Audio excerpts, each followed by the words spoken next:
तो ये what is membrane biogenesis का आंसर, तो आप लोग उसको नोट कर सकते हो। Welcome to study point by Pranay YouTube channel. मैं प्रणय पाठक आप लोगों के लिए लाया हूँ class 9 bio chapter 5 fundamental unit of life part 9। तो गाइस जैसा कि आप लोग जानते हो कि मैंने पार्ट 8 बनाकर ऑलरेडी डाल दिए हैं, तो आप लोग जाकर चेक कर सकते हो, link is in description. Part 8 में हम लोगों ने cytoplasm, cell organelles and endoplasmic reticulum को कवर किया था। तो इस वीडियो में हम लोग Golgi apparatus, lysosomes and mitochondria को कवर करने जा रहे हैं। तो चलिए शुरू करते हैं। Golgi apparatus। The Golgi apparatus first describe by Camillo Golgi. अब जो गोल्गी apparatus है वो सबसे पहले डिस्क्राइब किया था कैमिलियो गोल्गी ने।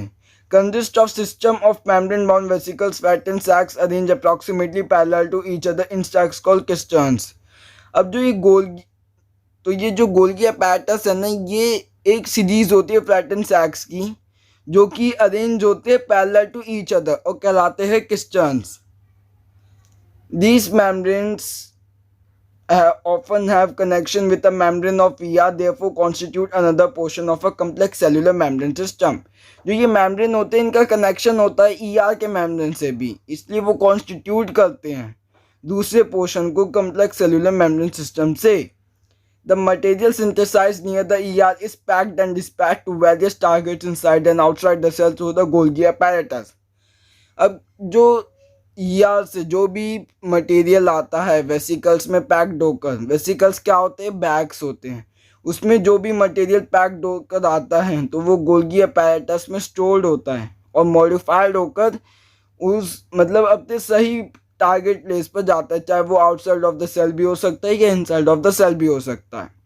It function include the storage, modification and packaging of product in vesicles.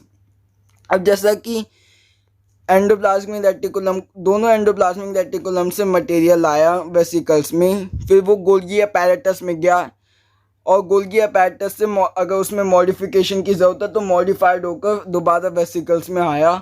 अब वो वेसिकल्स ले जाकर जिधर जिधर उन मटेरियल्स की ज़रूरत है वो ले जाकर उधर पहुंचा देंगे। In some cases complex sugar may be made from simple sugar in a Golgi apparatus. कुछ केसेस में, जो सिर्फ कुछ ही केसेस में जो कम्प्लेक्स शुगर होते हैं वो सिंपल शुगर से बनते हैं गोल्गी अपैरेटस में। अब जो Golgi apparatus is also involve in the formation of lysosome C5.2.5 third part. अब ये जो कह रहा है कि जो गोल्गी अपैरेटस है लाइसोसोम्स के फॉर्मेशन में भी इंक्लूड होते हैं, तो अब हमें 5.2.5 थर्ड पार्ट पढ़ेंगे। Structurally lysosomes are membrane bound sacs filled with digestive enzymes.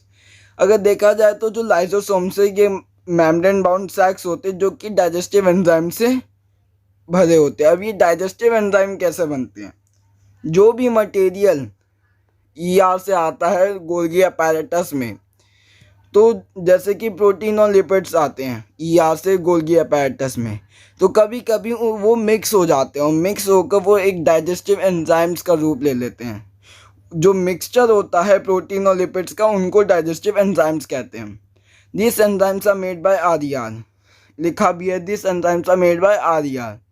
Lysosomes are the kind of waste disposal system of the cell. अब जो लाइसोसोम्स है ये एक तरह का वेस्ट डिस्पोजल है सेल का। अभी लाइसोसोम्स कैसे बनता है, अब जैसे कि आपको मैंने बताया था कि गोल्गी ER से जो भी मटेरियल गोल्गी अपैरेटस में आता है मॉडिफिकेशन होकर अपने टारगेट पे जाता है। पर तो जो भी मटेरियल जैसे कि ER से प्रोटीन्स और लिपिड्स आते हैं, मिक्स होते हैं, डाइजेस्टिव एंजाइम्स बनते हैं। अब वो डाइजेस्टिव एंजाइम्स जिस वेसिकल्स में जाते हैं उस वेसिकल्स को लाइसोसोम्स कहते हैं, और ये लाइसोसोम्स एक तरह का वेस्ट डिस्पोजल सिस्टम होता है सेल का। These help to keep the cell clean by digesting any foreign material as well as worn out cell organelles।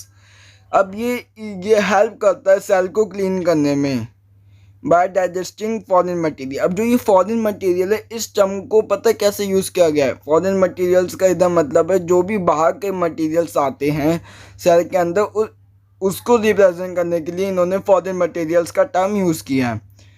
तो जो भी फॉरेन मटेरियल्स होते हैं उनको डाइजेस्ट करके वो सेल को क्लीन करता है। Foreign materials entering the cell such as bacteria or food as well as old organelles end up the lysosomes। अब इसने फॉरेन मटेरियल्स का मतलब बताया, जैसे कि बैक्टीरिया हो गया, फूड हो गया, ये कोई भी ओल्ड ऑर्गेनल जो कि मर चुका है अब, एंड लाइसोसोम्स उनको एंड कर देता है, मतलब उनको ख़त्म कर देता है। Which break complex substance into a simpler substance, मतलब वो पूरे सब्सटेंस को ब्रेक कर कर छोटे छोटे टुकड़ों में कर देता है। Lysosomes are able to do the because they contain powerful digestive enzymes. Lysosomes ये तभी कर पाते हैं जब उसके पास पावरफुल डाइजेस्टिव एंजाइम्स, मतलब उसके पास पावरफुल डाइजेस्टिव एंजाइम्स होते हैं, इसी की वजह से वो ये सब कर पाता है। Capable of breaking down all organic material, इसलिए वो केपेबल है कोई भी ऑर्गेनिक मटेरियल को ब्रेक करने के लिए।